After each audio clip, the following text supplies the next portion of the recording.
السلام علیکم۔ کراچی والے ہو جائیں تیار، آج رات مغربی سسٹم بلوچستان کے راستے سندھ میں داخل ہوگا۔ محکمہ موسمیات نے بڑی پیشگوئی کر دی۔ کیا آپ حالات حاضرہ سے آگاہی حاصل کرنا چاہتے ہیں؟ خبر کے پیچھے چھپے اصل حقائق جاننا چاہتے ہیں تو ابھی سبسکرائب کیجئے دل مل پاکستان کو اور ساتھ ہی گھنٹی کے نشان پر کلک کر دیں۔ آپ کو بتاتے چلیں کہ محکمہ موسمیات نے کراچی میں بارش کی نوید سنا دی۔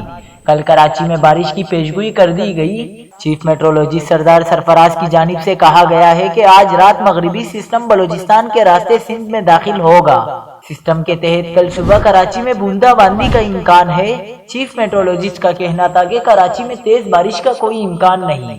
کل صبح موسم ابرآلود رہے گا، تاہم دن کے اوقات میں مطلع صاف ہو جائے گا۔ مغربی سسٹم کے تحت سکر، بدین، لاڑکانہ اور جامشورو میں بھی ہلکی بارش کا امکان ہے۔ لاہور سمیت پنجاب بھر میں بارش برسانے والا نیا سسٹم داخل ہو گیا، تیز بارش کا امکان ہے، جبکہ مری میں ایک بار پھر برف باری متوقع ہے۔ پی ڈی ایم اے نے متعلقہ اداروں کو ہائی الرٹ رہنے کی ہدایت جاری کر دی ہے۔